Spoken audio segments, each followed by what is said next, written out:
Bonjour à toutes, bonjour à tous. Je m'appelle Thomas Bourgeois-Frata, interne en 3e semestre de médecine générale à Tours et Orléans, ou dans le Jardin de la France, comme l'appelait Rabelais, et vice-président de l'ISNAR IMG.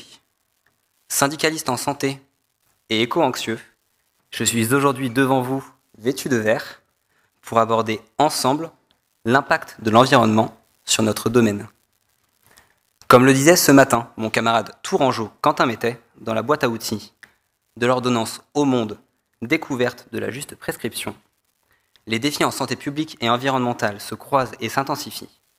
Et si, selon le SCHISS Project, qui est la première équipe de recherche française à avoir fait un travail d'envergure sur la question de notre impact sur l'environnement, avec 8% des émissions de gaz à effet de serre, soit 50 mégatonnes de CO2 par an en 2023 en France, attribué au secteur de la santé, l'impact du système de santé sur notre environnement n'est plus à démontrer.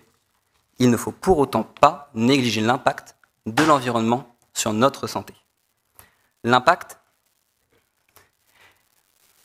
j'ai dû oublier un S dans la présentation. Parlons plutôt des impacts. Les périodes de canicule, les conséquences graves sur la population gériatrique, comme en 2003. La présence du moustique tigre sur presque tout le territoire français, majorant les risques d'arbovirose dans l'Hexagone. La pollution des sols, de nos habitations par les pesticides et les perturbateurs endocriniens. La qualité de l'air et les taux de particules fines, responsables d'environ 40 000 décès par an selon Santé publique France. De quoi me rendre bien tachycarde, et si le stress n'efface pas le danger, connaître le risque, c'est s'y préparer. C'est pourquoi nous avons la chance aujourd'hui d'accueillir 3 invités qui nous permettront d'explorer plusieurs axes de questionnement. Nous commencerons avec Madame Agnès Verrier, épidémiologiste à Santé publique France, qui nous parlera de l'effet des fortes chaleurs sur le système de santé et des outils de prévention des risques associés. Puis, Sylvain Chameau, médecin du travail à Amiens, abordera ses travaux récents sur les pesticides. Enfin, le docteur Judith Louillot, médecin généraliste à Lille et membre des associations Génération Future et Alerte des médecins sur les pesticides, développera un point sur les perturbateurs endocriniens, leur mode d'action et les moyens de s'en protéger.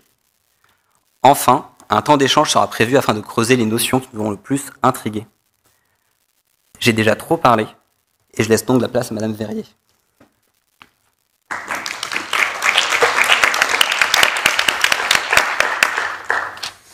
Bonjour, donc moi je suis épidémiologiste à la direction de la prévention et de la promotion de la santé à Santé publique France et je suis en charge de toutes les problématiques en santé environnementale.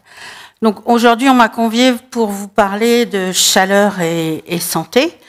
Alors pourquoi s'intéresser aux effets de la chaleur sur la santé ? En raison notamment des effets du changement climatique qui se traduisent notamment par une augmentation du nombre des canicules qui sont désormais plus intenses et plus longues. Donc les données météorologiques sont là. Elles montrent que le nombre de jours de canicule a été multiplié par 4 au cours de la dernière décennie par rapport à celle des années 80. D'après le graphique qui est à droite sur la diapo, on dénombre depuis 2010 plus de 22 épisodes caniculaires, ce qui est plus que le nombre sur toute la période de 1947 à 2000. Les records de température sont désormais régulièrement dépassés. Par exemple, l'année 2022 a été la plus chaude jamais enregistrée avec une moyenne annuelle de 14,3 degrés et 10 mois de l'année plus chaud jamais enregistrés. Donc, au-delà de ces constats, les prévisions montrent que ces tendances vont s'amplifier avec la projection d'un doublement du nombre de jours de vagues de chaleur d'ici 2050, et ce, quel que soit le scénario d'émissions de gaz à effet de serre envisagé. Donc, ça y est, c'est plié, les canicules vont se multiplier. La fenêtre d'exposition de la population générale à des températures exceptionnelles devrait aussi s'étendre pour débuter au mois de mai et s'étendre jusqu'au mois d'octobre. Alors, la France agit déjà, puisque suite à l'épisode caniculaire exceptionnel de 2003, qui a provoqué plus de 15 000 décès en excès, le ministère en charge de la Santé a mis en place un dispositif national de gestion sanitaire des vagues de chaleur visant à prévenir et limiter les impacts sanitaires dans l'Hexagone. Donc, pour repérer en amont des épisodes caniculaires, Météo France a créé une vigilance météo canicule qui repose sur des indicateurs biométéorologiques départementaux calculés en moyennant 3 jours les températures minimales et maximales. Des seuils d'alerte ont été définis à partir d'études qui font le lien entre la surmortalité et la chaleur. Et dès que ceux-ci sont atteints, une vigilance météo canicule orange est activée et entraîne toute une série de mesures de prévention. Ensuite, afin d'identifier dans les meilleurs délais des effets sanitaires majeurs qui nécessiteraient des actions immédiates et spécifiques des autorités sanitaires, une surveillance saisonnière des impacts sanitaires a été mise en place pour suivre les recours aux urgences à J+1 pour des diagnostics à la fois sensibles et spécifiques que sont l'hyperthermie, la déshydratation et l'hyponatrémie. Enfin, pour réduire l'impact sanitaire des fortes chaleurs, des actions de prévention ont été mises en place. Elles concernent notamment les personnes âgées vivant en institution avec la mise en place d'un plan bleu dans les EHPAD. Elles concernent les personnes âgées vivant à domicile avec l'obligation pour chaque maire de mettre en place un registre nominatif des personnes âgées de plus de 65 ans qui souhaitent s'y inscrire et recevoir de l'aide en période de canicule.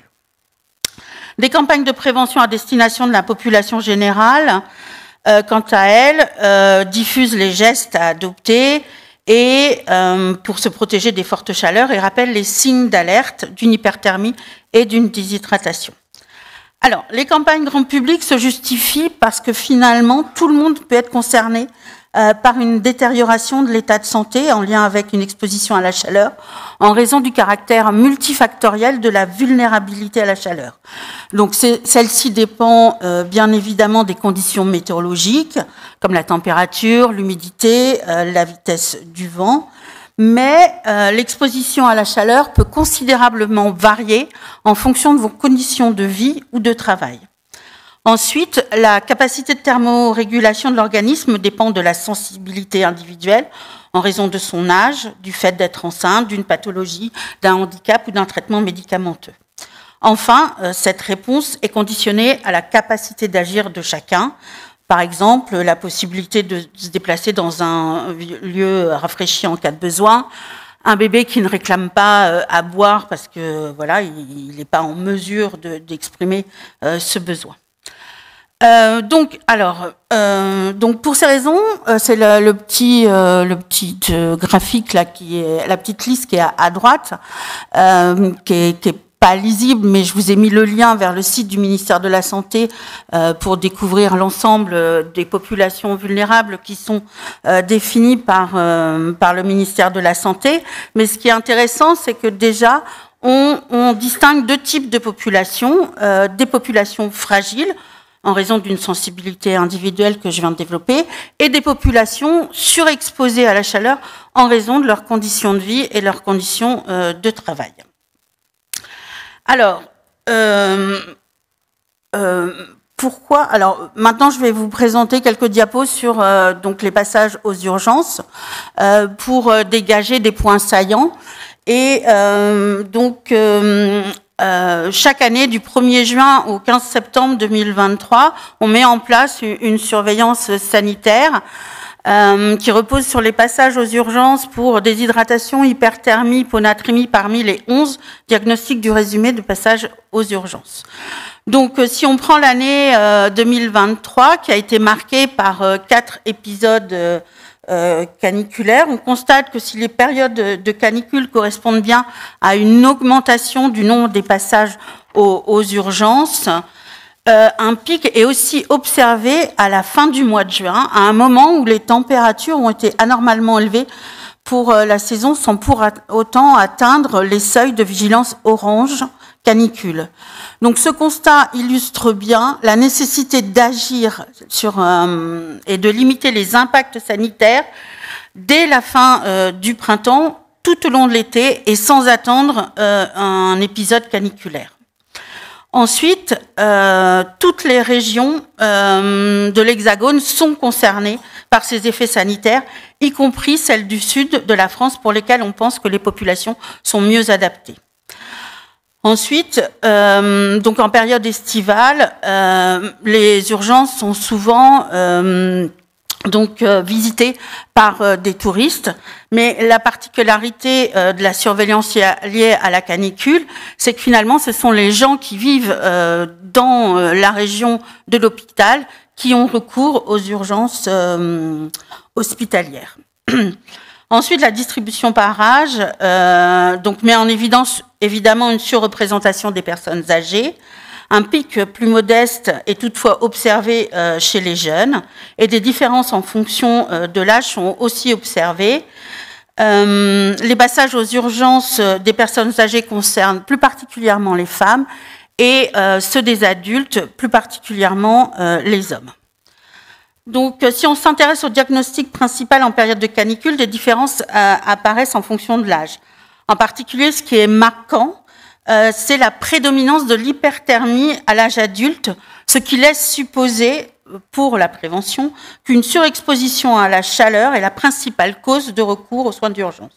Pour les plus jeunes, près d'un passage sur 2 est en lien avec une déshydratation, souvent associée à une pathologie infectieuse, ce qui laisse supposer que la chaleur vient aggraver une pathologie existante. En revanche, pour les plus âgés, aucun diagnostic principal ne prédomine et l'analyse des diagnostics associés met en évidence évidemment la présence de pathologies chroniques ou l'altération de l'état général.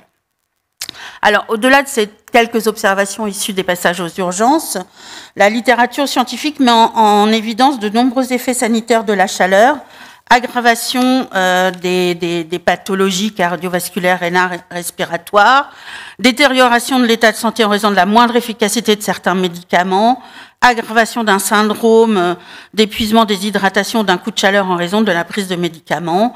Et puis, on a plein d'autres effets sur la santé, notamment sur l'issue de la grossesse, puisqu'on sait que l'exposition à la chaleur est un facteur de risque de prématurité ou d'un petit poids de naissance, impact sur la santé mentale avec, dans les formes les plus graves, une augmentation du nombre de suicides et plus généralement la survenue de troubles de l'humeur. La chaleur entraîne une réduction des performances motrices ou cognitives et évidemment des effets collatéraux sont par ailleurs observés, augmentation du nombre des noyades, aggravation des pathologies cardiovasculaires ou respiratoires en lien avec des épisodes de pollution atmosphérique à l'ozone ou aux particules concomitantes des vagues de chaleur, augmentation du nombre des accidents de la route en période de canicule. Donc au-delà des impacts sanitaires, l'exposition à la chaleur a des répercussions économiques, notamment des coûts de soins majorés et des pertes de productivité. Alors, que faisons-nous ? Pour limiter l'impact sanitaire des fortes chaleurs, Santé publique France a été missionné pour développer des outils de prévention à destination de la population générale. Ils prennent la forme d'affiches, de dépliants, de bannières digitales, de spots radio ou télé. Ces outils détaillent les gestes à adopter ou les signes d'alerte d'une hyperthermie ou d'une déshydratation. Les formes animées des outils de prévention mettent en scène des situations de la vie pour accroître le sentiment de se sentir concerné par ces messages.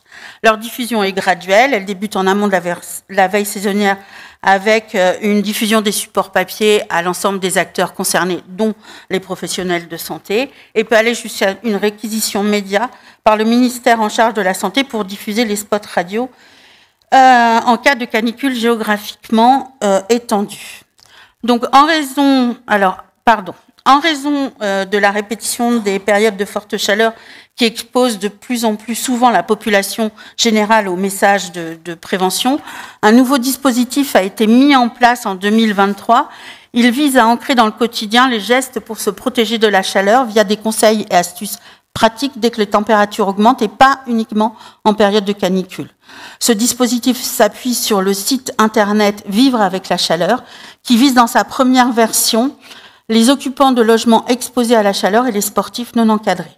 Des chroniques radio disponibles à l'écoute sur le site de Santé publique France font quant à elles l'objet de campagnes radiodiffusées tout au long de l'été. Alors, Au-delà de ces actions auprès de la population générale, le médecin généraliste a un rôle central pour limiter l'impact sanitaire de la chaleur. De ce fait, il existe des outils à destination des professionnels de santé pour les accompagner dans leur pratique médicale. Alors tout d'abord, des synthèses des recommandations sanitaires en lien avec la canicule émises par le Haut Conseil de santé publique ont été rédigées et sont disponibles en téléchargement sur le site de Santé publique France. Elles concernent 3 populations vulnérables, les personnes âgées, les adultes vulnérables et les jeunes enfants, et rappellent les conseils de prévention à transmettre en amont et pendant une vague de chaleur. Ensuite, pour faciliter l'identification des médicaments susceptibles d'altérer l'adaptation de l'organisme à la chaleur, l'ANSM met à jour chaque année la liste des médicaments d'intérêt qui est adressée à l'ensemble des professionnels de santé via un plan de diffusion. Et cette liste est aussi disponible sur le site au sein d'un dossier thématique qui rappelle aussi les conditions de conservation de certains médicaments ou de dispositifs médicaux. Ensuite, dans la mesure où l'hyponatrémie peut notamment être liée à un apport excessif d'eau par rapport au sodium et que sa survenue est favorisée par l'âge, certaines maladies chroniques, certains médicaments, le ministère de la Santé propose un document synthétique qui rappelle les recommandations à mettre en œuvre pour limiter son apparition. Alors, dans la mesure aussi où les professionnels de santé sont considérés par la population générale comme les personnes les plus crédibles pour délivrer des messages de prévention, les cabinets médicaux sont pour nous un lieu de relais des outils de prévention. Nous proposons d'ailleurs à cet effet, en plus des supports papier, une courte animation qui est déjà diffusée chaque été dans certains lieux de soins. Ensuite, nous considérons que la consultation médicale est aussi un moment opportun pour encourager les personnes et les patients vulnérables à la chaleur socialement isolés à s'inscrire au registre nominatif communal afin qu'ils reçoivent de l'aide en période canicule. Et pour finir, je voulais vous parler d'un travail qui est en cours par le Haut Conseil de santé publique, qui va faire d'un avis qui va être prochainement publié, courant fin février, début mars, et qui accorde aux professionnels de santé une place centrale pour repérer, contacter et délivrer des messages adaptés aux personnes vulnérables à la chaleur rencontrées dans le cadre de leur exercice. Et pour finir, je voulais justement vous montrer un graphique qui montre les enjeux qui nous attendent pour protéger notre planète et notre environnement. Voilà. Merci à vous.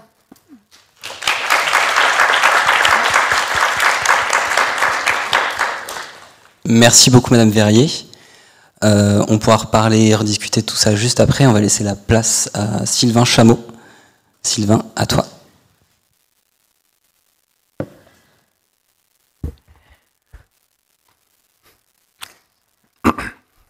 Bonjour à tous. Donc, je suis Sylvain Chameau. Je suis praticien hospitalo-universitaire au CHU d'Amiens et à l'Université de Picardie-Jules Verne, et responsable du Centre régional de pathologie professionnelle et environnementale des Hauts-de-France pour le site d'Amiens. Donc, juste pour vous dire, donc, je suis médecin du travail et j'ai une activité un peu particulière d'évaluation, d'expertise dans l'évaluation des expositions professionnelles et environnementales dans l'apparition de maladies. Donc, on est vraiment sur de l'imputabilité, on va dire, dans le métier, avec la consultation pesticides et pathologies pédiatriques qui est ouverte il y a un petit peu plus d'1 an. Donc aujourd'hui, je suis devant vous pour parler un petit peu du sujet des pesticides, effectivement, de ce que ça implique, de ce qu'ils sont, de ce qu'ils ne sont pas, et de ce qu'on sait et de ce qu'on ne sait pas. Mais on va aussi s'ouvrir, et c'est très bien, Agnès, que tu aies fait ta conclusion sur justement ces vagues successives. Alors l'idée, c'est pas que vous sortiez de là avec le cafard, hein. Myriam, tu me l'as dit ce midi, j'ai bien compris, mais qu'on sorte tous quand même avec un certain niveau de conscience aussi de l'interconnexion entre plein de problématiques. Le réchauffement climatique et les pesticides, on pourrait se dire que c'est des choses qui n'ont rien à voir, mais en réalité, ça se touche comme problématique par des biais un peu indirects. Je suis d'autant plus content d'être devant vous aujourd'hui, puisque avant j'étais interne de médecine générale comme vous, fut un temps, avant de partir vers la médecine du travail. Donc voilà, je vois des petites têtes de petits jeunes, là, ça me fait des petites choses. Ça me rappelle le bon vieux temps. Enfin bon, bref. Alors, les pesticides, qu'est-ce que c'est? Vous n'avez pas le micro, mais je vous pose quand même la question.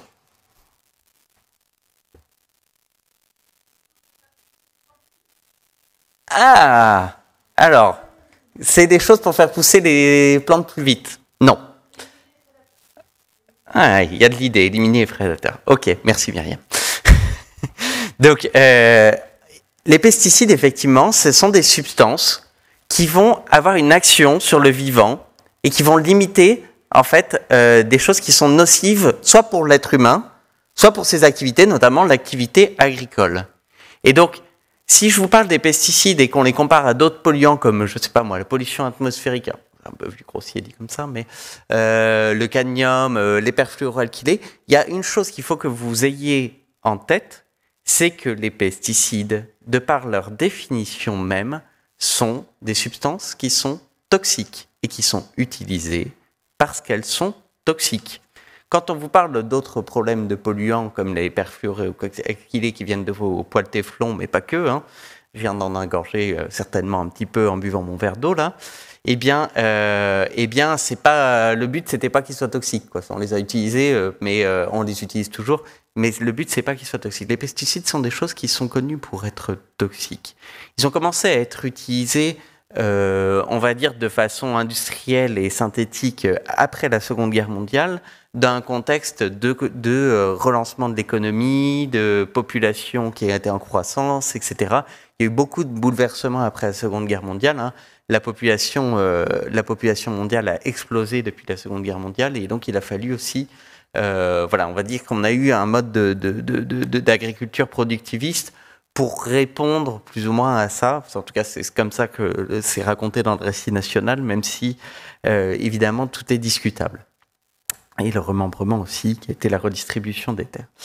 Et donc, les pesticides, il y en a eu, il faut comprendre quelque chose, c'est pas du tout une entité unique. On parlait tout à l'heure de choses qui aident les plantes à pousser, on parle plutôt d'engrais dans ce genre de cas. Les pesticides, c'est pas quelque chose d'unique, c'est des dizaines de familles chimiques, des centaines de familles chimiques et des milliers de molécules. Et comment ça se passe? Parce que voilà, je pense qu'ici, vous avez tous entendu au moins une fois quelqu'un qui vous a ou lu quelque part que les pesticides, c'était un problème pour la santé humaine.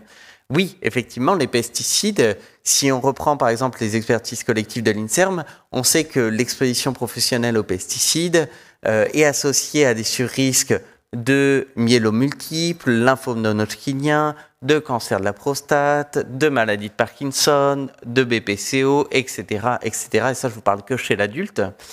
Et on sait depuis un bon moment que les pesticides ont une certaine toxicité. Mais quand on dit les pesticides, je viens de vous le dire, c'est des centaines, voire des milliers de molécules différentes. Et je ne vous parle même pas des produits de transformation. On ne va pas refaire un cours de chimie ici, mais quand une substance est dans un environnement, elle va pas généralement, elle ne va pas rester gentiment sous cette forme pendant toute sa vie. Elle va se dégrader en molécules plus petites, elle va s'oxyder, elle va choper des atomes de chlore, tout ce que vous voulez. Elle va se transformer. Et donc, au-delà des 1000 substances actives qu'on a pu utiliser, il y a aussi de la problématique des produits de transformation dont on ignore quasiment toute la toxicité, parce que la plupart des études qui sont faites, je dis la plupart, c'est la quasi-totalité en fait, des études qui sont faites sur les pesticides s'intéressent uniquement à la substance active. Et pareil, quand on vous parle de pesticides, on va vous dire, ah oui, le glyphosate, c'est mauvais pour la santé. Ok, gros débat sur le glyphosate, hein, on pourra en parler après. Le glyphosate, qui est le premier pesticide le plus utilisé en France et qui est un herbicide. Le glyphosate, si vous allez acheter des pesticides un jour, vous ne leur dites pas je veux du glyphosate, ça n'existe pas le glyphosate. Le glyphosate, c'est la substance active, mais c'est toujours vendu dans des produits. Le Roundup est un produit qui peut contenir du glyphosate. Alors, dans les versions commercialisées pour le grand public, il n'y en a plus, forcément, ça a été interdit. Mais chez les agriculteurs, toujours. Et il faut comprendre que c'est la différence entre substance active, donc le glyphosate, et produit pesticide. Un produit pesticide, c'est un mélange de substances actives et d'autres choses. Je veux dire, il n'y a pas que la substance active dans un produit pesticide. Et c'est un autre un autre écueil de l'évaluation de la toxicité des pesticides, c'est qu'on s'intéresse pas exclusivement, mais majoritairement, on va dire, à la toxicité de la substance active. Les coformulants, comme on va dire, sont étudiés dans les dossiers réglementaires de façon indirecte, sans rentrer dans les détails, mais dans les études, en tout cas épidémiologiques, on va dire en vie réelle, faites par notamment les universités, etc., les instituts de recherche, on s'intéresse beaucoup plus à la substance active qu'aux formules définitives. Et donc, vous voyez bien qu'il y a déjà plein de limites. Quand on dit les pesticides, ça entraîne le cancer de la prostate, etc., etc. Vous voyez bien qu'il n'y a pas une seule définition, enfin, il n'y a pas un seul pesticide.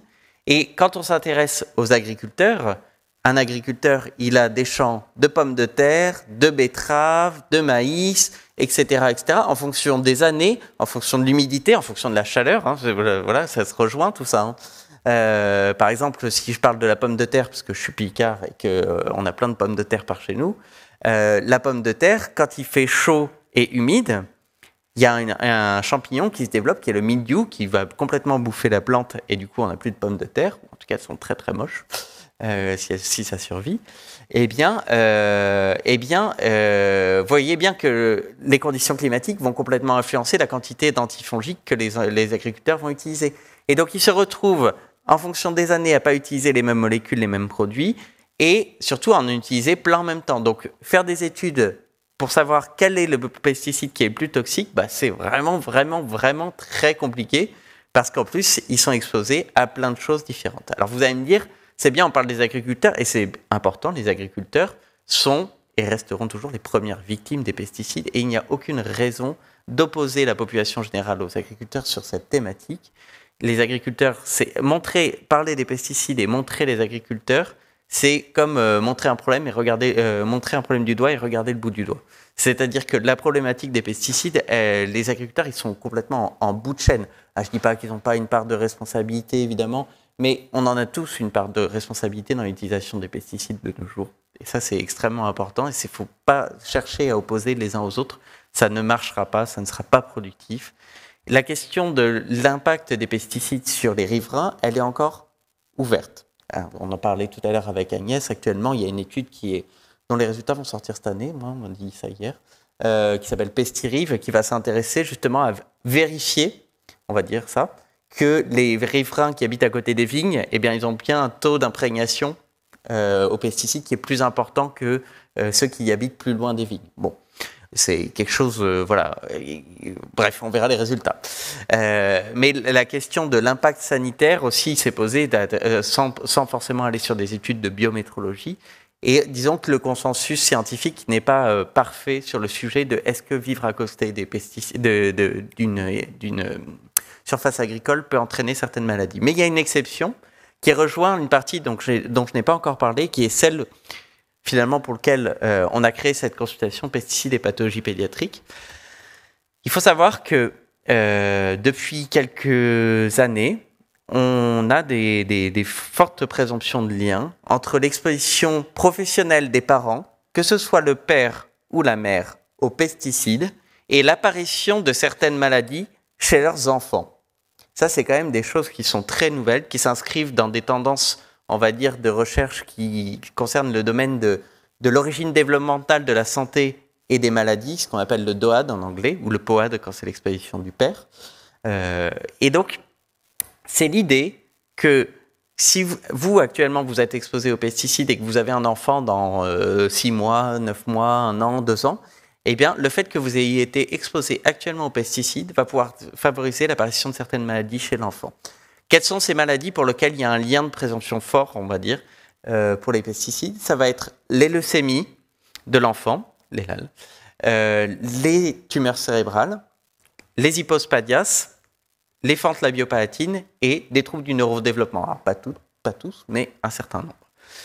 Et donc, là aussi, vous voyez bien les limites de la classification. Les leucémies, les LAL, il y en a plusieurs types. Et les tumeurs cérébrales, il y en a plusieurs types aussi. Mais on fait avec ce qu'on a comme données épidémiologiques. Ce n'étaient pas les maladies qui sont très, très fréquentes. Et autant quand on parle de l'exposition in utero, quand c'est la mère qui est exposée professionnellement aux pesticides, on sait bien que le placenta, il laisse passer à peu près tout. Donc on peut imaginer que ça passe par la mère et que ça va jusqu'au fœtus. Ok, pas trop un problème.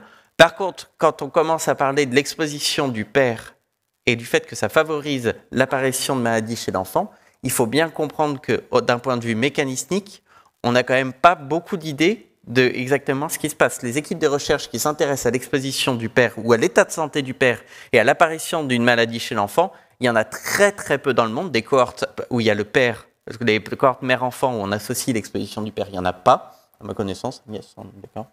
Il y en a 0. Et donc, c'est vraiment un angle mort de l'évaluation des conséquences sanitaires que de l'exposition du père. Les études qui sont menées, vraiment, c'est à Paris, enfin en France, il y a une étude, une équipe de la PHP, on va dire, qui bosse sur ça, qui s'intéresse beaucoup aux micro-ARN qui sont autour, qui sont qui se baladent dans le spermatozoïde, ce genre de choses. Mais bref, on est au tout début de pistes et c'est même pas pour les pesticides.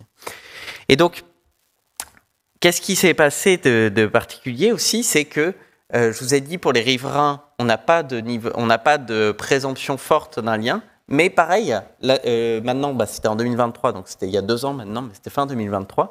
L'INSERM a publié une étude qui s'appelle GeoCapagri, je crois, qui montre que le fait d'être un enfant à proximité des vignes, globalement, augmente le risque de développer une leucémie. Alors c'est sur un certain type d'analyse en fonction du pourcentage de vignes dans un certain périmètre autour de la maison. Mais voilà, il y a quand même des choses qui font penser qu'effectivement ce risque existe bien en population générale quand on est riverain, en tout cas d'un certain type de culture. Les vignes sont extrêmement traitées. Voilà. Et donc, qu'est-ce qui s'est passé ? C'est d'un point de vue du droit, parce que c'est pour ça finalement que le CRPPE à Damien s'est saisi de la problématique, c'est qu'en 2020-2021 a été créé un fonds d'indemnisation des victimes de pesticides. Alors, il faudra qu'on revienne 2 secondes sur cette notion de victime parce qu'elle est importante. Mais un fonds d'indemnisation des victimes de pesticides qui pour les adultes ne change pas grand-chose au système de reconnaissance de maladies professionnelles que vous connaissez peut-être, si ça vous rappelle un peu vos cours de 4, 5, 6e année, et qui a créé un droit qui est unique au monde pour les enfants. C'est-à-dire que les enfants dont les parents ont été exposés professionnellement aux pesticides et qui ont certaines maladies, la liste d'ailleurs n'est pas fermée, eh bien, vont pouvoir faire une demande de reconnaissance d'un lien et de faire une demande d'indemnisation auprès de ce fonds. Donc, c'est ce qui... la sous-utilisation de ce fonds et nos thématiques de recherche particulières dans notre labo, Péritox, périnatalité, risque toxique, plus le fait qu'on fasse de l'imputabilité, font qu'on a créé à Amiens la première consultation pesticides et pathologies pédiatriques, où finalement, après que les parents aient rempli un questionnaire de repérage des expositions professionnelles aux pesticides qui tient en 7 questions, dont une ouverte, eh bien, on va proposer aux gens de les recevoir en consultation en fonction de leurs réponses, et faire un bilan de leurs expositions professionnelles et environnementales. Évidemment que quand on les voit en consultation, on s'intéresse à leurs expositions environnementales, mais le fonds d'indemnisation des victimes de pesticides, lui, n'est prévu que pour indemniser les gens qui ont été exposés professionnellement. Alors, où s'arrête la limite de ce qui est professionnel ou pas ? Est-ce qu'il faut forcément qu'il y ait un contrat de travail ou quoi que ce soit ? Ça fait partie des questions qui ne sont pas du tout tranchées au niveau du fonds. Est-ce que les expositions qu'on dit paraprofessionnelles, pour les aidants familiales, dans le cadre du monde agricole, ça arrive souvent, eh bien, doivent être considérées comme du professionnel ? Ça fait partie des questions qui se posent. Et donc, finalement, on a travaillé, alors pas avec les médecins généralistes, pas encore, peut-être que ça viendra. À Amiens, on a la particularité d'être dans une région qui est quand même, en Picardie, ex-Picardie, on va dire, où tous les enfants qui ont ces diagnostics-là, sont suivis au CHU Amiens-Picardie. Donc c'était assez simple finalement de travailler directement avec les pédiatres, les chirurgiens qui prennent en charge ces différents enfants. Et donc c'est comme ça qu'on fait du recrutement prospectif, mais aussi rétrospectif, en allant interroger les expositions professionnelles des enfants qui ont été, puisqu'il y en a un certain nombre qui sont morts quand même, qui ont été diagnostiqués avec ces diagnostics, et vous avez compris quoi. Et donc on va aller interroger leurs expositions professionnelles, l'exposition professionnelle de leurs parents. Alors, j'ai encore 5 minutes, donc je vais digresser justement sur ces notions de lien entre, les pesticides, c'est un problème. Il n'y a pas que les pesticides comme problème, vous l'avez bien compris. S'intéresser aux pesticides, c'est bien, mais il ne faut pas être fermé aux autres sujets. Je vous ai parlé tout à l'heure des perfluoroalkylés, des PFAS, et puis ils étaient mentionnés sur la slide de Thomas. Les perfluoroalkylés, on en parle beaucoup. Si vous suivez Le Monde, Stéphane Foucard, Stéphane Aurel, voilà, ils mettent le paquet dessus et c'est très très bien. Les perfluoroalkylés sont des substances, si vous vous rappelez vos cours de chimie, squelettes de carbone, fluor tout autour, et ce qu'on appelle des polluants éternels, c'est-à-dire qu'il n'y a pas grand-chose en fait qui est capable de les dégrader. Et on en utilise. Alors l'exemple typique, c'est les poêles Teflon, hein, voilà, et tout. Il y a eu un film qui s'appelle Darkwater qui est pas mal sur. Ça se passe aux États-Unis. Alors je suis mauvais dans les États, mais bref, ça se passe aux États-Unis sur une usine qui fabrique des perfluorés. Et il y a une contamination à la fois des salariés et de l'environnement autour. C'est assez intéressant. Et je vous disais, là, le verre que j'ai innocemment pris pour prendre mon Doliprane, là, eh bien, il est en carton. Bah, disons que le carton, normalement, ça prend l'eau, quoi. C'est-à-dire qu'on a remplacé les verres en plastique par des verres en carton, les contenants alimentaires en plastique par des contenants en carton, mais il a bien fallu trouver un truc. Les pailles en plastique sont remplacées par des pailles en carton. Elles sont traitées au perfluoroalkylé, un surtraitement à l'intérieur pour éviter de laisser passer l'eau et que ça aille mouiller le carton. Donc vous voyez bien qu'on a un petit problème en termes de pollution sur ce sujet et on n'est pas prêt d'avoir fini d'en entendre parler. Alors les effets, les conséquences sanitaires, tout ça, je ne vais pas faire un cours sur les PFAS, mais c'est intéressant. Un autre exemple de pollution qui, lui, pour le moment, passe plutôt sous les radars, c'est celui des pilules œstroprogestatives, parce qu'il faut bien comprendre un truc, c'est que les œstrogènes ne sont très très peu dégradés par les stations d'épuration. Et donc quand on évacue nos déchets naturels, disons ça comme ça, eh bien, en fait, on se retrouve à libérer des quantités qu'on ne mesure pas spécialement bien, et même dans l'eau qu'on boit, en fait, on ne se rend pas bien compte de la concentration parce que c'est pas recherché plus que ça. Et donc, vous voyez bien que la problématique des pesticides en est une, mais elle s'inscrit dans un contexte effectivement de pollution de notre environnement qui est plus global et qui m'amène à parler d'un concept et d'exemples qui vont faire écho à ce qu'a présenté Agnès et à ce que dira Judith. C'est le concept de One Health, une seule santé, comme on dit en français, en bon français. One Health, c'est quoi? C'est arrêtons de nous regarder le nombril en tant qu'être humain et de penser que par notre santé, mais prenons en considération le fait que tous les enjeux sont intriqués.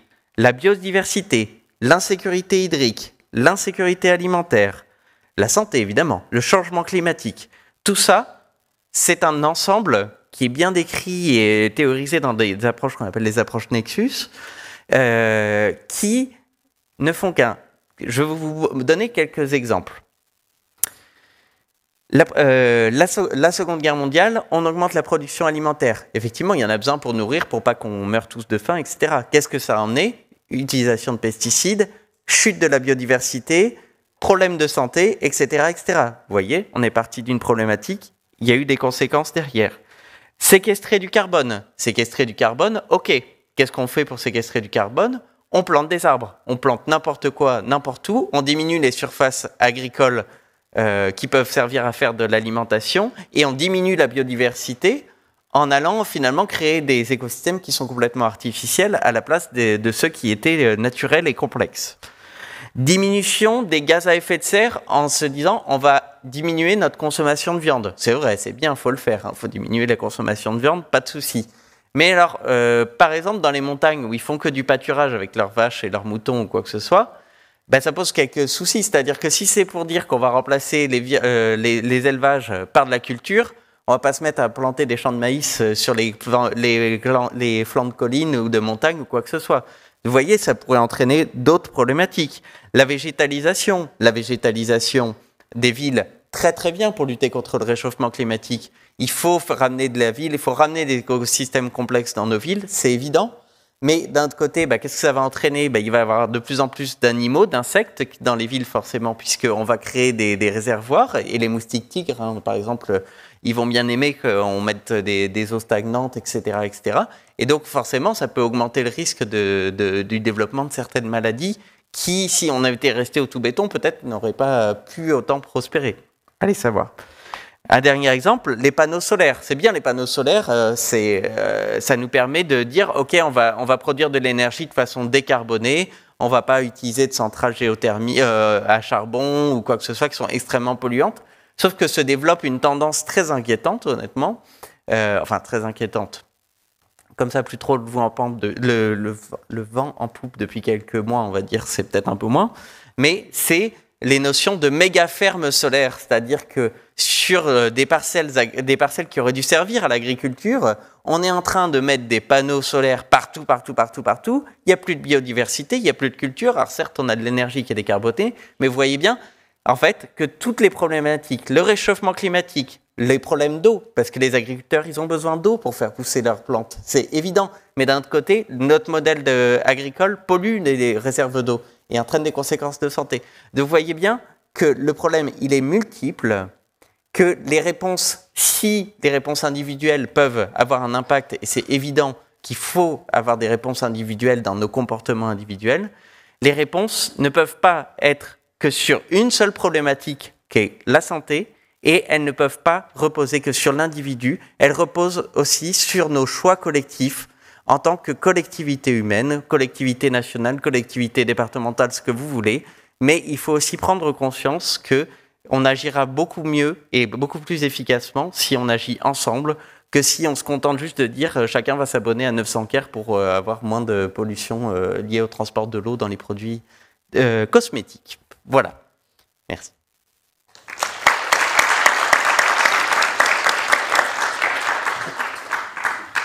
Merci beaucoup Sylvain. On va laisser la parole à Madame Judith Louillot. Je vous laisse y aller.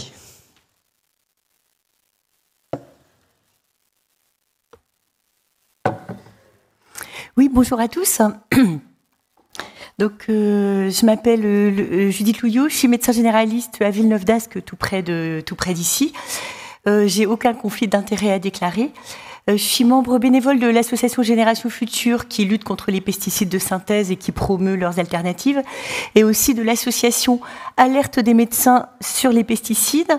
Donc cette association, elle a plusieurs objectifs. D'une part, informer les agriculteurs des dommages qu'ils peuvent subir du fait de l'utilisation de produits phytosanitaires dont Sylvain a parlé.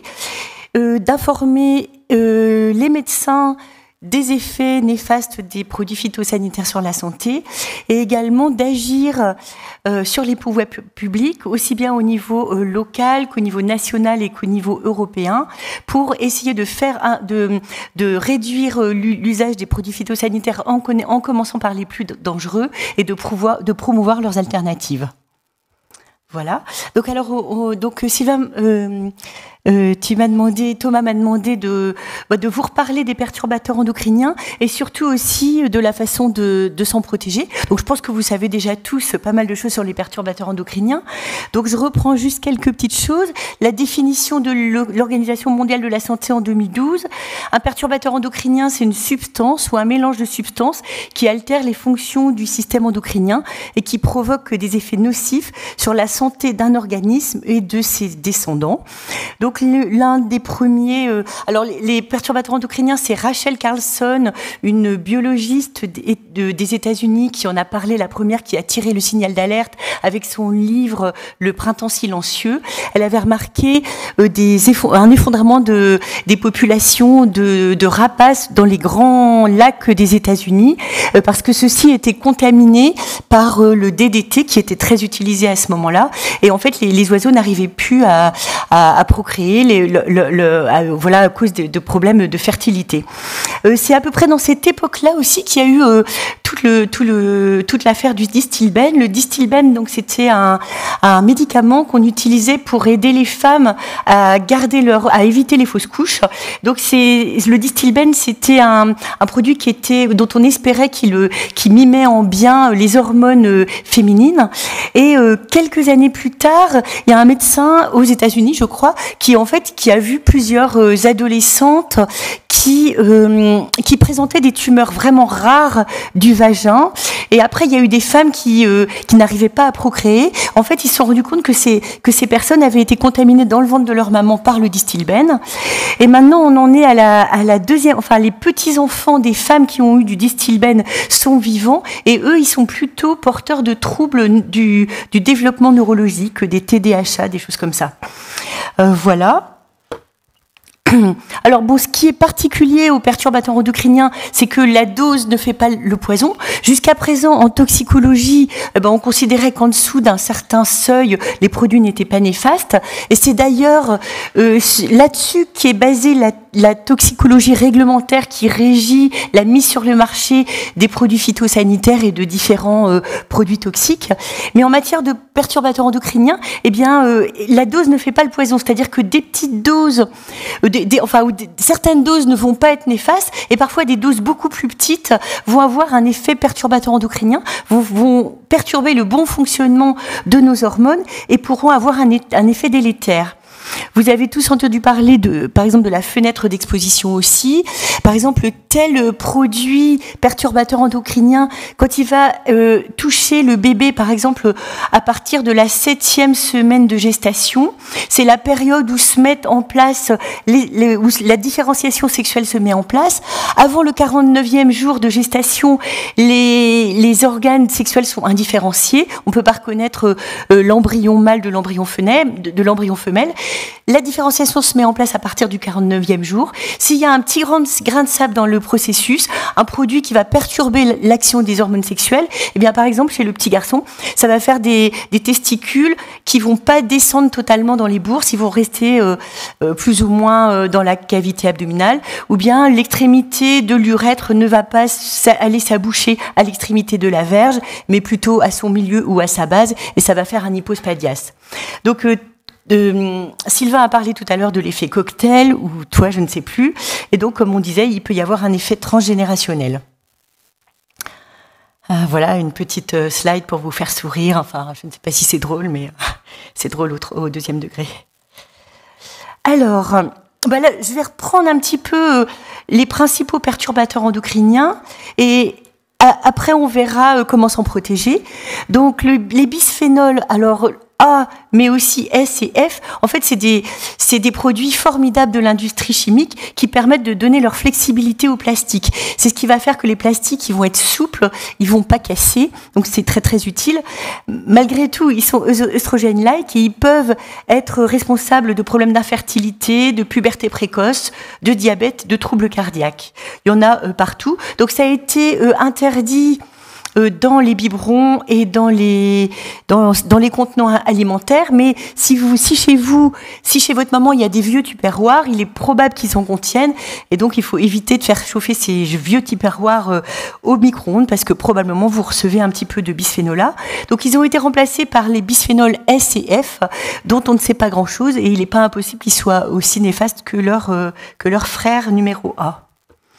Alors les parabènes, donc ça c'est des conservateurs très utiles aussi parce qu'ils luttent contre les bactéries et les champignons, mais donc on les retrouve surtout dans les médicaments et les produits cosmétiques, et ils vont être associés à de l'infertilité et du diabète, entre autres.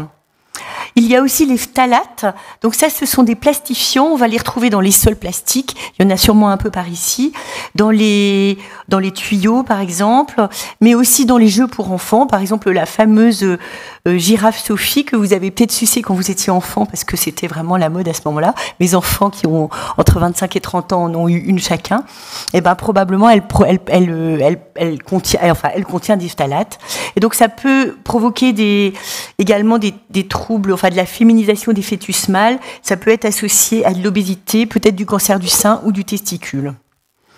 Alors, les bromates, ce sont des retardateurs de flamme. Les bromates, vous savez, sur le tableau de Mendeleïev, c'est proche de l'iode, et ça va interférer avec l'iode au niveau du bon développement de la thyroïde. In utero, ça peut perturber le bon développement du cerveau. Ça donne des pathologies thyroïdiennes. Donc, et alors j'ai mis une photo de chat parce que figurez-vous que les chats passent beaucoup de temps sur le canapé à dormir ou sur des sols plastifiés parfois. Et en fait, les vétérinaires observent plus de pathologies thyroïdiennes depuis quelques décennies chez les chats. Il y a aussi les perfluorés, donc voilà, ce dont Sylvain vous a parlé tout à l'heure.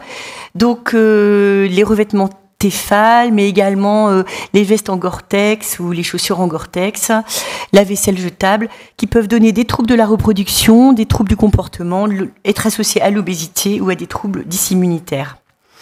Alors, les perfluorés, les polluants éternels, alors ils sont présents dans les gaz réfrigérants et ils sont aussi présents dans les pesticides, certains pesticides de synthèse, notamment le flufénacet, qui est un herbicide très utilisé pour nettoyer les champs avant de semer les céréales d'hiver.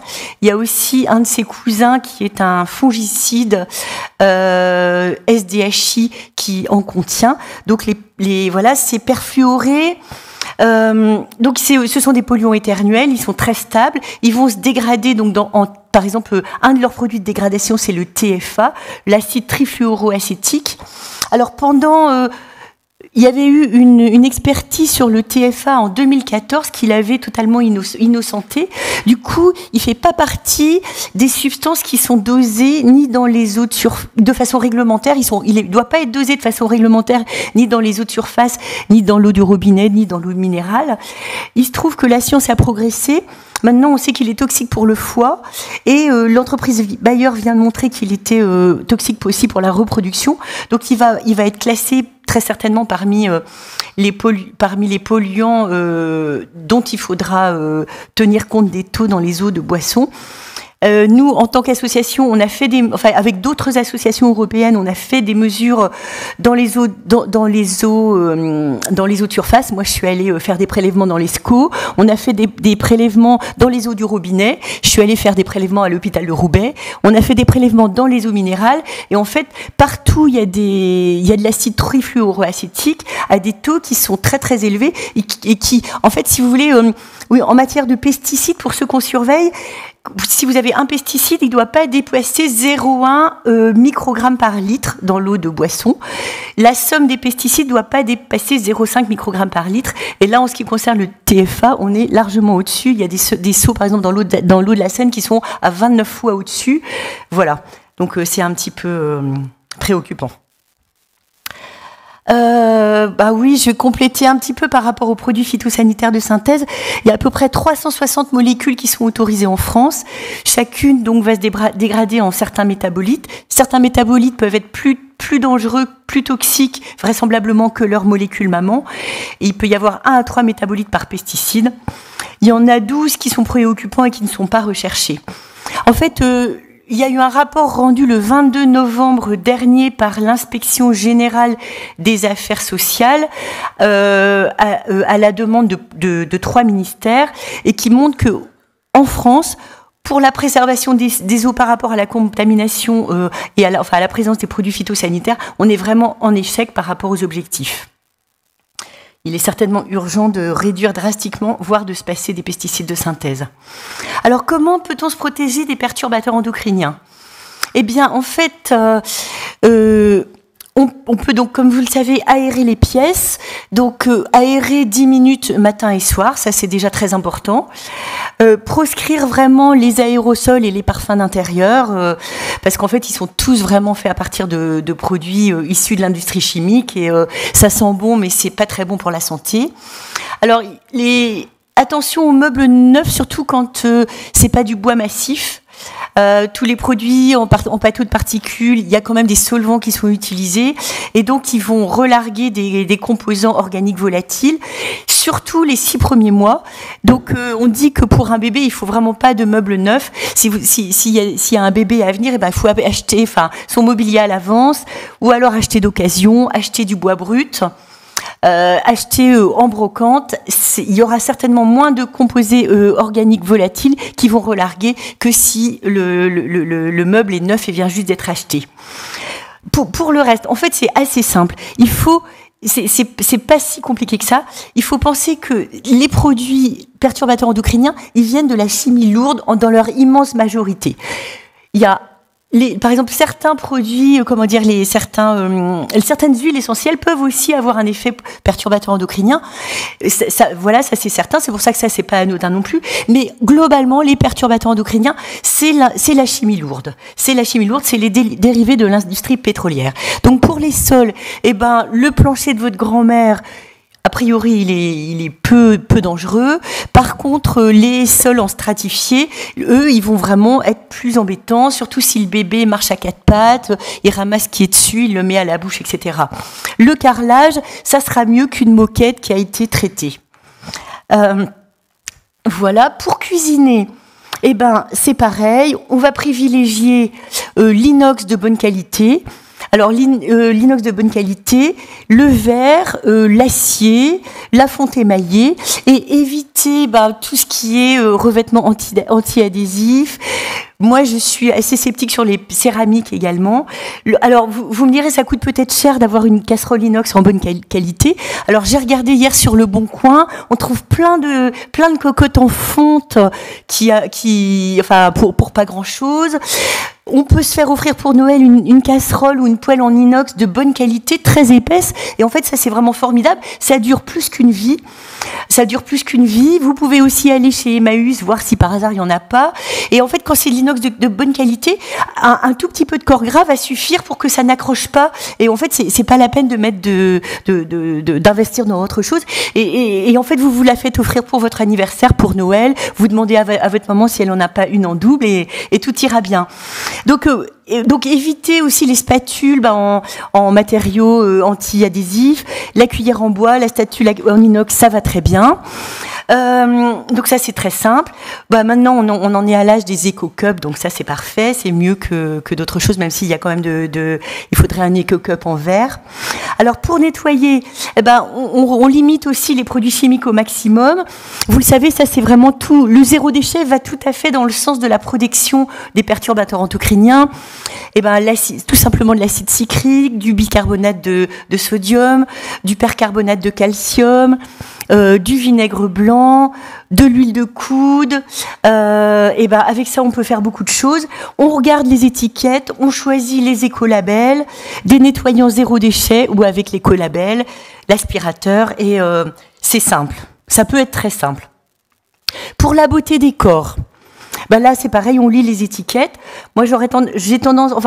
vous pouvez aussi faire vos produits do it yourself avec très peu d'ingrédients. Alors, pour ce qui est fait soi-même, il faut quand même faire attention à la date de conservation. Alors, un petit exemple, par exemple, pour le liniment oléocalcaire, par exemple, pour les fesses du bébé. Le liniment oléocalcaire, normalement, c'est de l'eau de chaux en suspension un peu dans l'huile d'olive. Il doit quasiment pas y avoir d'autres ingrédients. Donc, il faut regarder parce que toutes les liniments oléocalcaires ne se valent pas. Il y en a où vous allez retrouver 5-6 ingrédients, 7 ingrédients pour la conservation ou autre chose, alors que normalement, il devrait y avoir quasiment que 2 ingrédients. Voilà, pour la beauté des maisons. Pour les peintures, on choisit des peintures avec un écolabel. On privilégie, comme je l'ai dit, le bois et les matériels naturels, et on achète d'occasion. C'est vraiment globalement du bon sens quand même. Alors, comment faire alors pour se protéger des perturbateurs endocriniens qu'on va recevoir par l'alimentation et par l'eau que nous buvons? Alors, c'est quand même franchement recommandé de manger bio. Avec l'association Génération Future, donc on a fait des prélèvements sur des repas bio et des repas non bio. On trouve quand même les résidus de pesticides sont divisés par 20 quand vous êtes en bio par rapport au non bio. Donc c'est quand même recommandé, plus que franchement recommandé de manger bio. Les aliments bio, ils ont reçu un petit peu de pesticides de synthèse dans celles qui étaient dans la pluie, mais ils n'ont pas reçu les 30 traitements de la pomme. Voilà. Ils n'ont pas reçu les SDHI de la pomme de terre. Voilà, les SDHI, vous savez, c'est les inhibiteurs de la succinate déshydrogénase. C'est un fongicide qui est extrêmement utilisé. Je fais un petit aparté parce que j'adore parler de ça. Il y a un chercheur qui est à l'INSERM qui s'appelle Pierre Rustin. Et en fait, il y a 6 ans, il s'est inquiété. En fait, il travaille sur les inhibiteurs de la succinate déshydrogénase depuis 30 ans avec ses équipes à l'INSERM. Et en fait, il s'est intéressé à ces fongicides, en fait, qui vont interférer avec le cycle de Krebs dans les mitochondries. Alors, c'est très bien pour les champignons. Ça tue les champignons en tuant le cycle de Krebs, enfin en interférant avec le cycle de Krebs. Mais il s'est rendu compte qu'en fait, ces SDHI, ils interfèrent aussi avec les mitochondries des vers de terre, des oiseaux et des humains. Donc, parce qu'en fait, on a quand même des gènes en commun avec tout le reste du vivant. Et donc, il s'est inquiété. Il a tiré la sonnette d'alarme. Il a demandé à être reçu par l'INSERM avec une de ses collègues. Et il y a eu du bruit quand même dans les milieux écologistes à ce moment-là. Et on a protesté. Et en fait, il y a eu une expertise qui s'est mise en place au niveau de l'INSERM. Et depuis, on attend. Voilà, on attend. Et donc, dans les cantines, les enfants, ils mangent toujours des pommes de terre qui ont été traitées aux inhibiteurs de la succinate déshydrogénase. Voilà. Alors, comment faire pour manger bio quand on n'a pas d'argent, quand on n'est pas riche, quand on n'a pas le temps, parce que c'est vrai que le bio, ça coûte plus cher. C'est normal, ça coûte plus cher parce que les rendements sont moindres. On n'utilise pas les engrais de synthèse, on n'utilise pas les pesticides de synthèse. Donc les rendements sont moindres. Et pour manger bio, pour pas plus cher, on va manger moins de viande, on va végétaliser son alimentation. Un repas de lentilles, c'est bien sûr il faut aimer, mais quand on aime c'est très bon, c'est bon pour la santé et ça coûte vraiment pas cher. Il y a vraiment toute la gamme des légumineuses qui est très intéressante. Comment dire? On va essayer de faire à manger soi-même. C'est pas très long de faire un potage soi-même. Il suffit juste de mettre les légumes à cuire. Il suffit de les lancer, puis après ça cuit tout seul et après on les mixe. C'est moins cher et c'est très bon. Il faut juste y penser un petit peu. Le maître mot pour cuisiner soi-même, je dirais que c'est d'anticiper, par exemple, le matin au petit déjeuner, on se dit qu'est-ce que je vais manger ce soir, on met ses légumes à cuire. Si vous avez la chance d'avoir un dispositif de chauffage qui s'arrête tout seul au bout de 20 minutes, vous pouvez partir travailler et puis ça va s'arrêter toute seule. Et puis quand vous rentrerez le soir, ça sera cuit. Mais on peut aussi alors, par exemple, dans les magasins comme les super quinquins, les supermarchés coopératifs, on peut très bien... en fait, c'est des supermarchés qui sont entièrement gérés par les collaborateurs, par les gens qui y sont. Donc, vous êtes sociétaire en quelque sorte. Et il va y avoir... en fait, tout le monde va donner du temps pour faire fonctionner le supermarché. Et donc, va pouvoir aller acheter et va profiter vraiment des prix très intéressants au niveau des aliments. Par exemple, il y a aussi les réseaux d'action en commun comme VRAC. C'est un peu le même principe, sauf que ça, c'est plutôt des dispositifs itinérants. Ça s'adresse à l'épicerie.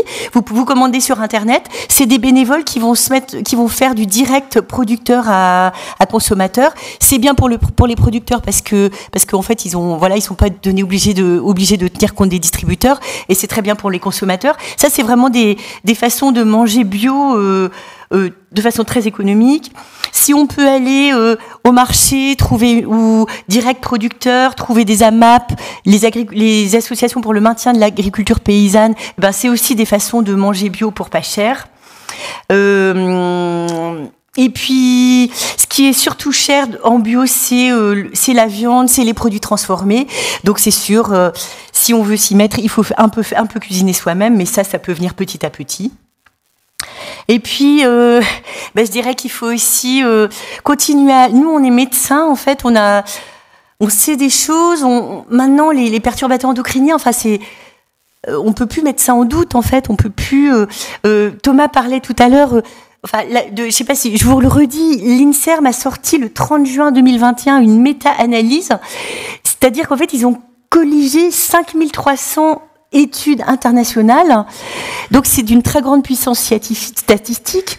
Et il y a des liens de présomption fortes. C'est pas le risque pour que les différences observées soient liées au hasard sont vraiment faibles. Voilà. Et donc ils ont mis en évidence un lien de présomption fort entre l'exposition au chlordécone et le cancer de la prostate, par exemple. Enfin, les gens qui disent qu'il n'y a pas de lien entre les pesticides et certaines maladies sont des menteurs. Moi, j'en ai entendu l'année dernière. J'ai dû intervenir au Césaire sur l'état des eaux. Et bon, il y avait quelqu'un qui venait, de l'industrie, de l'agriculture conventionnelle, industrielle, qui était responsable d'un syndicat qui disait qu'il n'y avait pas de lien. Mais si, il y a un lien. Et nous, les médecins, on est là. On peut informer nos patients, on peut informer notre entourage et se rappeler que l'infertilité, ça touche quasiment une femme sur 10 aujourd'hui dans nos pays industrialisés. Se rappeler que les 2 premiers cancers chez les femmes, c'est le cancer du sein, c'est quasiment une femme sur 10, le cancer de la prostate.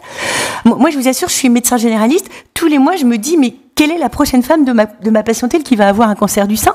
Je me dis vraiment ça. Alors, même si, bien sûr, le cancer, c'est multifactoriel et il n'y a pas que les perturbateurs endocriniens qui donnent des cancers du sein, mais c'est quand même un facteur largement favorisant. Donc, je pense que, en fait, il faut alerter et il faut se battre pour sortir des pesticides de synthèse à tous les niveaux, en militant, en organisant des manifestations, en essayant d'influer sur nos dirigeants, sur l'Europe, à tous les niveaux, je dirais. Voilà. Alors, juste un petit mot sur. J'ai peut-être plus trop de temps. Un petit mot juste pour les. Vas-y. Je vous laisse encore 2 minutes si on va pouvoir poursuivre un échange après. Ouais. Donc une initiative, c'est les ordonnances vertes. J'en ai déjà beaucoup parlé hier, donc un tout petit mot. Ça se développe partout en France. Hier, on avait une visio nationale à ce sujet-là, et en fait, partout en France, il y a des initiatives qui arrivent. Le principe, c'est proposer à chaque femme enceinte un panier de légumes et fruits bio de façon hebdomadaire pendant tout ou partie de sa grossesse pour protéger son fœtus des perturbateurs endocriniens. Donc avec ou pas une participation financière en fonction des régions. Et ça permet d'une part de protéger son bébé, d'autre part de sensibiliser au risque des perturbateurs endocriniens, parce qu'elles vont aussi avoir le droit à un atelier de sensibilisation sur les perturbateurs endocriniens et un atelier cuisine. Et ça va aussi soutenir toute l'agriculture biologique qui essaye de se développer avec peine parce qu'on leur met des bâtons dans les roues. On peut aussi militer pour que la PAC, même si la révision de la PAC vient d'avoir lieu, mais pour une autre politique agricole commune.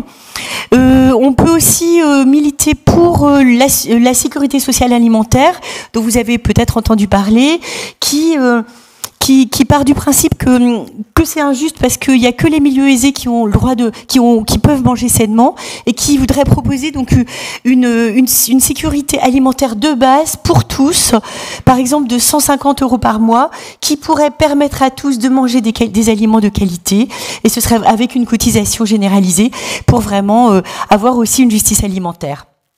Voilà. Et je vous remercie de votre attention.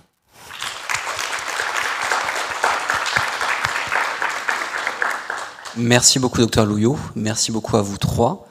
S'il y a des questions dans la salle, n'hésitez pas à lever la main bien haut. Il y a un micro qui va circuler pour pouvoir vous exprimer.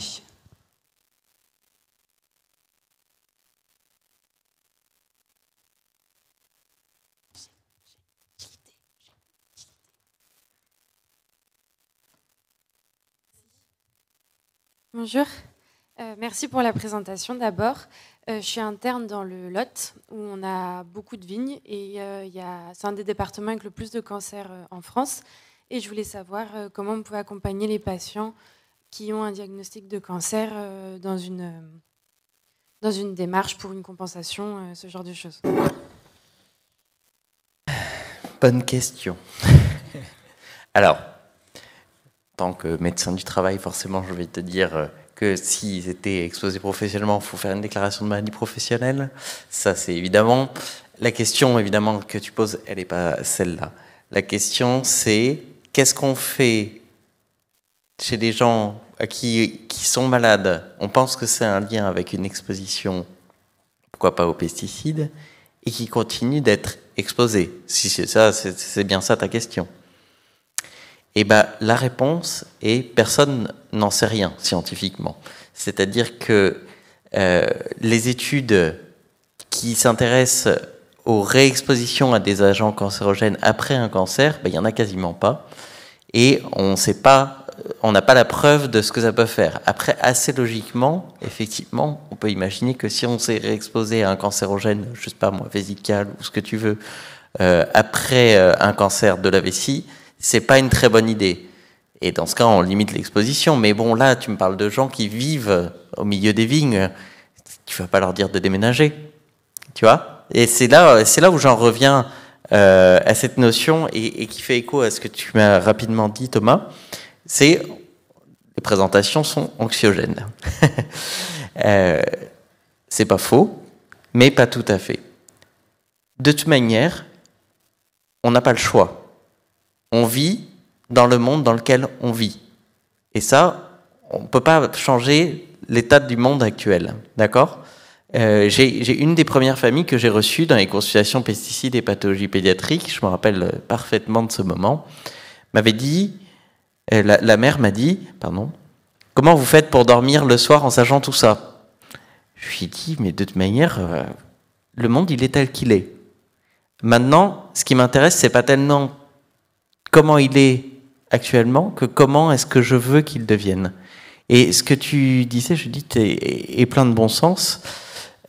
Vous êtes tous ici, ne l'oubliez pas, de futurs professionnels de santé, voire même des professionnels de santé à part entière. C'est pas parce que vous êtes en formation que vous n'êtes pas des professionnels de santé. Et l'idée de ces présentations, c'est pas de vous faire flipper, c'est que vous ayez un socle de base de connaissances pour pouvoir porter ces sujets soit auprès de vos patients, avec toutes les limites qui sont inhérentes à la communication de ce genre d'informations directement auprès des patients, ça on peut en parler pendant une autre session de 2 ou 3 heures, mais aussi parce que vous êtes écoutés en tant que futur médecin généraliste, vous êtes écoutés par des collectivités, par l'assurance maladie, votre parole compte en tant que futur médecin généraliste, et des médecins généralistes qui sont sensibilisés à ces sujets de santé-environnement, de One Health, de perturbateurs endocriniens, de déshydratation, etc. C'est des professionnels de santé qui n'en sont que meilleurs et qui ne peuvent que rendre meilleur notre système actuel. Et surtout futur, comme je vous dis. C'est surtout ça qui m'importe, moi. Et il n'est pas question de culpabiliser. La culpabilité, ça sert à rien. Ça ne fait pas avancer le sujet. Moi, c'est une des choses qui ressort beaucoup dans ces consultations pédiatriques. Les parents sont pétris de culpabilité parce que ils estiment que si leur enfant est malade, c'est à cause de leur travail et de leur exposition aux pesticides. Et quand c'est une malformation encore, bon, ça a un impact évidemment. Alors, quand l'enfant il est mort d'une tumeur cérébrale, comme j'ai lu il n'y a pas très longtemps, forcément, c'est un petit peu plus compliqué. Et c'est une des choses que je tiens à ce que vous reteniez et que je tiens à ce que les patients retiennent. Alors forcément, eux, c'est leur enfant, il est mort. Hein, donc c'est pas évident de retenir ce message pour eux. C'est qu'il n'est pas question ni de culpabilité, ni de causalité. La causalité, ça n'existe quasiment pas dans le milieu médical. C'est toujours beaucoup plus compliqué que ça, et ça a été dit avant moi, ces maladies, que ce soit les leucémies de l'enfant ou le cancer de la prostate ou ce que tu veux, ce sont des maladies qui sont par essence multifactorielles. Et quand je vous ai dit le fonds d'indemnisation des victimes de pesticides, victimes, c'est un peu gênant, dans le sens où il n'y a pas que les pesticides qui ont joué un rôle dans l'apparition du cancer. En tout cas, de toute manière, à l'échelle individuelle, on ne pourra jamais le dire. On ne peut jamais établir de lien de causalité à l'échelle individuelle. Les études qui sont faites sur des populations, quand elles sont épidémiologiques, sur des rats, sur des cellules, ce que vous voulez. À l'échelle individuelle, on ne peut pas le dire. Et faire reconnaître un lien entre une exposition professionnelle et une maladie, ou une exposition chez l'adulte ou chez l'enfant, je veux dire, ce n'est pas reconnaître un lien de causalité. Il n'y a pas de culpabilité ni de causalité à retenir dans tout ça. Il y a de l'information et du partage de connaissances Et c'est à vous, ensuite, en tant que citoyen, en tant que futur professionnel de santé, de continuer de sensibiliser, d'informer et, comme le dirait Stéphane Hessel, de s'indigner par rapport à la situation actuelle et d'agir collectivement.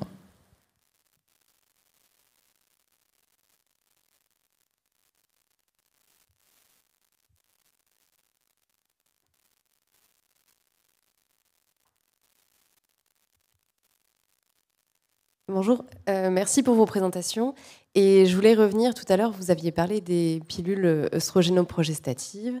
Et du coup, devant le fait que les œstrogènes ne sont pas filtrés par les stations d'épuration, etc., est-ce qu'il mieux vaut prescrire une contraception progestative uniquement? Il n'y a pas de réponse scientifique à la question. C'est toute une question de balance bénéfice-risque. Alors le risque, on ne le maîtrise pas du tout actuellement. C'est-à-dire qu'on ne sait pas vraiment qu'est-ce que cette contamination supposée de nos eaux de robinet aux œstroprogestatifs, enfin surtout aux œstrogènes, a comme conséquence sur l'humain. Je veux dire, c'est pas vraiment décrit ni étudié.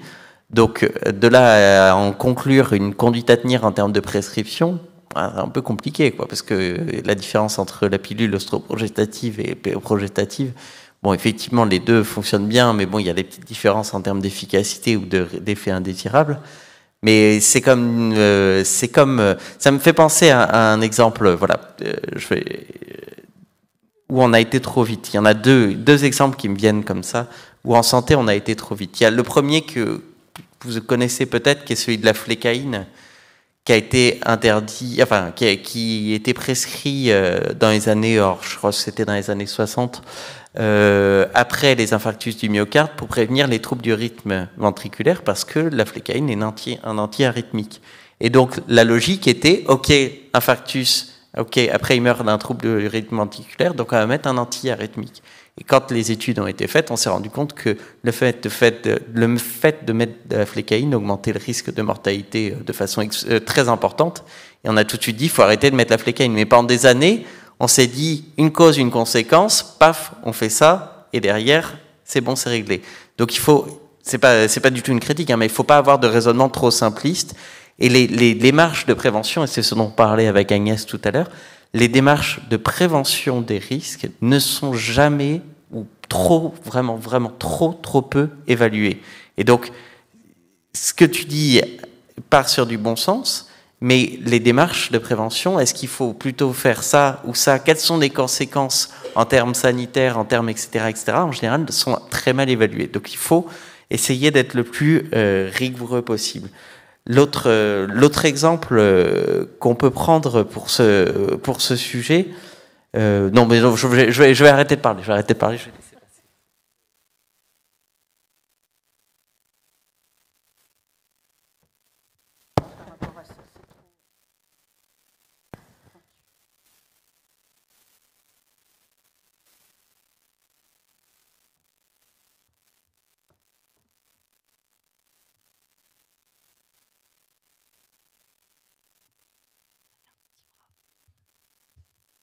Bonjour, merci aussi pour ces présentations. Du coup, en tant que médecin généraliste, nous, en consultation, on a une personne où on se rend compte qu'on est en train de découvrir une maladie, un cancer, un trouble du neurodéveloppement. Quelle peut être en fait notre boîte à outils pour se dire est-ce qu'il n'y a pas un lien avec une exposition? Donc, quelles sont en fait les questions à poser peut-être à nos patients et patientes pour se dire est-ce qu'il y a un lien? Et ensuite, si on a une suspicion d'un lien, à qui est-ce qu'on peut rapporter l'information au niveau des entités étatiques afin de peut-être enrichir les informations sur les expositions pour à la fin peut-être permettre de vraiment créer un lien de causalité et peut-être une prise en charge même professionnelle, par exemple, à titre de maladie professionnelle. Très bien. Alors, est-ce qu'il y a une boîte à outils que vous pouvez utiliser en consultation pour ce genre de situation? J'aurais tendance à répondre que non, puisque on a fait de la démonstration avec nos 3 présentations que les sujets sont multiples, les expositions sont multiples, et c'est un peu dur de tout connaître et de faire un bilan sur tout.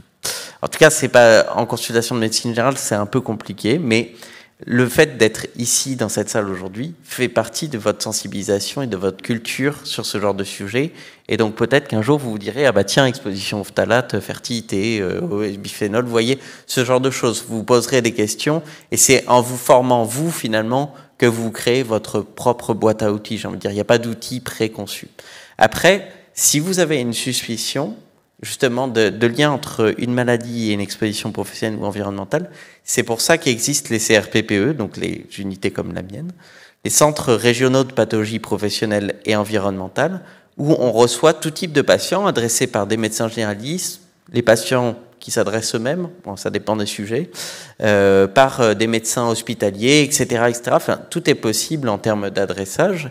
Nous, on va prendre le temps dans des consultations. Je vous dis, les consultations, elles durent entre 1 et 2 heures. Hein. Donc, vous voyez bien que les consultations d'un quart d'heure en médecine générale, forcément, c'est pas du tout une critique, mais c'est limité en termes de possibilités, forcément.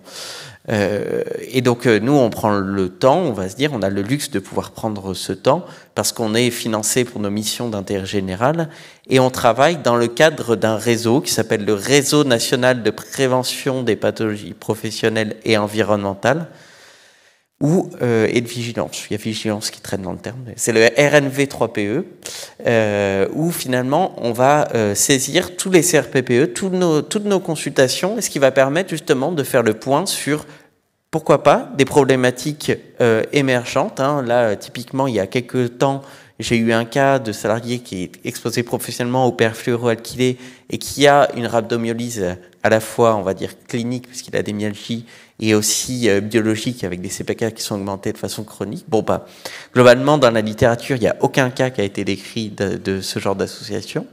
Nous, on l'enregistre, on va mener des explorations un peu plus précises, notamment avec le service de santé au travail.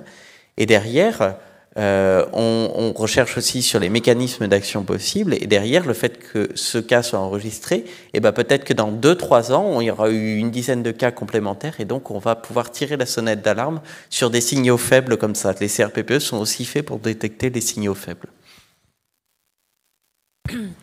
Moi, je dirais que en médecine générale, notre intérêt, notre avantage, nous, c'est qu'on n'a pas des consultations d'1 heure, mais par contre, on va revoir les gens. Et c'est vrai qu'au début, quand quelqu'un se présente avec une pathologie, on va d'abord faire confirmer le diagnostic, voir ce qu'on fait, est-ce qu'on l'adresse à quelqu'un, quel va être le traitement possible. Enfin, moi, j'aurais tendance à dire que c'est pas forcément la première consultation, mais on va revoir notre patient et puis là, éventuellement, on peut essayer de voir si dans quel domaine il a travaillé ou dans quel domaine travaillaient ses parents, quels sont ses loisirs. Enfin, je dirais explorer un peu plus. Et puis, j'ai l'impression que moi, dans ma pratique, imputer un lien avec quelque chose, ça va rarement se faire la première fois, mais la deuxième fois ou la troisième fois, en fonction de est-ce que la pathologie persiste, est-ce qu'elle devient vraiment invalidante, etc. Mais voilà. Je voudrais peut-être compléter sur tous les aspects recherche, surveillance. En fait, on n'a pas encore parlé de l'exposome, mais en fait, on est exposé à des substances, à des polluants tout au long de la vie. Et c'est un énorme cumul, en fait, auquel on est exposé. Et c'est surtout la recherche qui va permettre de faire le lien entre des expositions et une maladie. Alors, Sylvain a parlé du RNV3P. Il y a aussi des matrices pathologie-exposition. Donc, c'est des études qui vont mettre en lien des expositions à des substances et la survenue de maladies. Et c'est ça qui va permettre de faire le lien entre une maladie et des expositions. Voilà. Mais c'est vrai que ce qui est important aussi à retenir, c'est l'exposome. C'est que finalement, dès la vie placentaire, on est exposé à des substances et on a vu que c'était aussi intergénérationnel. Donc, en parlant d'exposome, donc d'exposition, le cumul un petit peu des expositions dans toute la vie, il y a un certain nombre d'appels à projets de recherche qui disent qu'il faut explorer l'exposome un peu de façon incantatoire, on va dire. Quand je vois le temps que nous, on passe en consultation à essayer de faire une liste à peu près exhaustive des expositions pour un individu, C'est pas près l'étude qui étudiera l'exposome, mais on va dire vraiment, on va dire, elle n'est pas née, hein, parce qu'il faudrait pour ça passer vraiment des heures avec chaque patient pour essayer d'avoir une approximation. Donc voilà, c'est pas grave, hein, il faut s'en approcher, c'est un objectif et c'est quelque chose de très intéressant. Il faut être conscient aussi des limites de la recherche. Et quand on parle des limites de la recherche, il y a une chose que je n'ai pas dit tout à l'heure et que j'aimerais quand même que vous entendiez, parce que c'est quelque chose qu'on me ressort de temps en temps en consultation, c'est, pour parler des pesticides, ok d'accord, on sait que les pesticides qui ont été utilisés il y a 15-20 ans, qui ont été interdits, ils sont dangereux, mais actuellement, ça va, quoi, ils sont sur le marché, c'est qu'ils ne sont pas dangereux. Puis il y en a qui vont vous dire ça, hein, il y a même des commerçants de pesticides qui vont dire vous pouvez boire du glyphosate, c'est sans aucun problème, quoi. Il faut être conscient que tout le monde n'a pas une intégrité scientifique parfaite dans le milieu de la toxicologie et du monde de l'agrochimie. Et donc, il y en a certains qui vont dire « Ok, ça passe les tests réglementaires, donc c'est pas dangereux pour la santé ». Et même c'est repris par certains sénateurs actuellement ou hommes ou femmes politiques en disant bah non, c'est bon, le glyphosate c'est pas un problème, par exemple, ce genre de choses. Comprenez bien quelque chose. Les pesticides, on va dire que c'est la substance active qui est évaluée sur des tests standardisés au CDE qui ne prennent pas en compte tous les mécanismes de toxicité. On parlait tout à l'heure de perturbateurs endocriniens. C'est très intéressant parce que la définition retenue par l'Union européenne des perturbateurs endocriniens, si on l'appliquait pour les pesticides, je vous jure, à la toxicité des pesticides, je vous jure qu'il n'y en aurait pas beaucoup qui seraient considérés comme toxiques. Hein. Parce que les perturbateurs endocriniens, on vous demande de montrer que ça a un effet perturbateur endocrinien, qu'il y a un mécanisme d'action perturbateur endocrinien et que l'effet est lié au mécanisme. Mais quand je vous parle tout à l'heure des enfants qui peuvent avoir des leucémies parce que leurs parents sont exposés aux pesticides, globalement, on n'a pas tellement d'idées des mécanismes qui sont mis en branle dans ce genre de choses. Donc, si on partait sur cette définition de perturbateur endocrinien, je peux vous dire qu'on ne considérait pas qu'il y a un problème chez les enfants, puisque ça se base essentiellement sur des données épidémiologiques. Enfin bon, bref. Donc, les pesticides sont autorisés sur des tests standardisés qui ne prennent pas en compte souvent les coformulants, en tout cas mal, on va dire, qui ne prennent pas en compte les conditions réelles d'utilisation, qui n'étudie pas certains endpoints de toxicité. Par exemple, la perturbation endocrinienne va favoriser l'obésité, ce n'est pas du tout le genre de truc, ou le neurodéveloppement aussi. C'est des choses qui ne sont pas explorées par ces tests. Les produits de transformation, les métabolites, ne sont pas testés non plus. Enfin, vous voyez, quand il y en a qui vous disent au calme en vous regardant les yeux, il n'y a pas de problème, c'est du mensonge scientifique, on peut dire ça. Merci beaucoup pour cette réponse. Il nous reste seulement 1 minute avant qu'on soit obligé de clôturer. Donc si c'est une question très rapide, on peut... C'est une question très rapide. Avec les nouvelles technologies, est-ce qu'on a pu localiser de nouvelles types de pollution sonore avec les ondes qui pourraient perturber, je ne sais pas, par exemple, le portable près des testicules ou...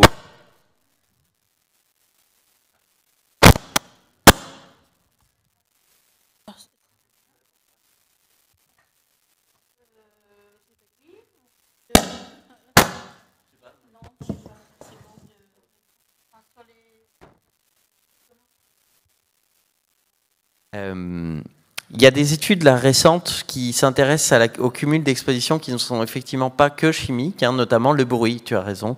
Le bruit, on s'y intéresse de plus en plus. Le bruit plus les champs électromagnétiques, le bruit plus l'exposition au risque chimique. Et il y a certainement des choses qui n'ont pas encore été mises en évidence sur ce genre de sujet. Il y a aussi en Italie la première reconnaissance de cancer, enfin de tumeur cérébrale chez quelqu'un qui était exposé fortement aux champs électromagnétiques du fait que dans le cadre de son activité professionnelle, il était tout le temps au téléphone. Donc oui, il y a des choses qui apparaissent, mais il n'y a pas de gros signaux forts.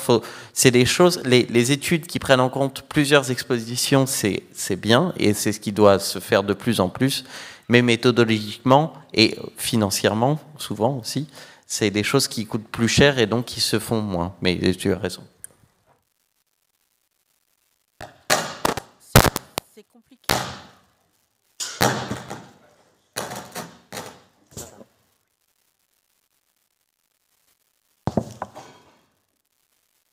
C'est compliqué de mesurer l'exposition en environnement.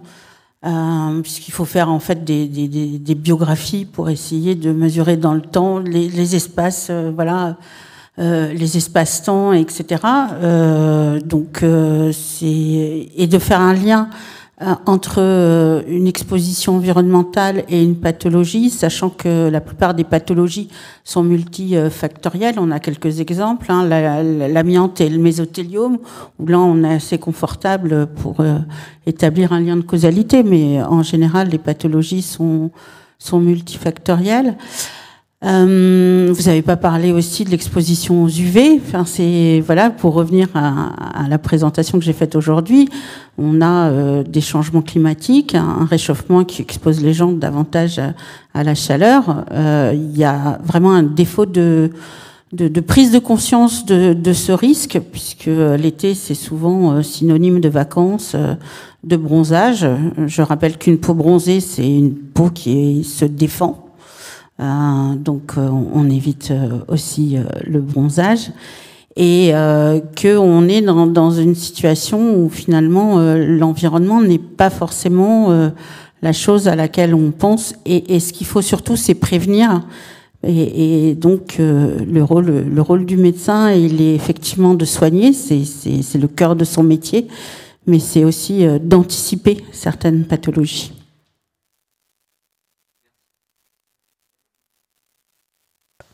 Merci beaucoup à toutes et tous pour votre présence.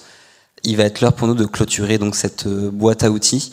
Si jamais il y a d'autres boîtes à outils que vous auriez aimé suivre et que vous n'avez pas pu, sachez qu'elles seront prochainement disponibles soit en vidéo ou en podcast. Nous communiquerons dessus sur nos différents réseaux sociaux le plus tôt possible. Et je vous invite à vous diriger vers le Grand Théâtre pour le flash actualité sur l'enquête santé mentale qui vous sera présenté par Ariane Roby, notre première vice-présidente.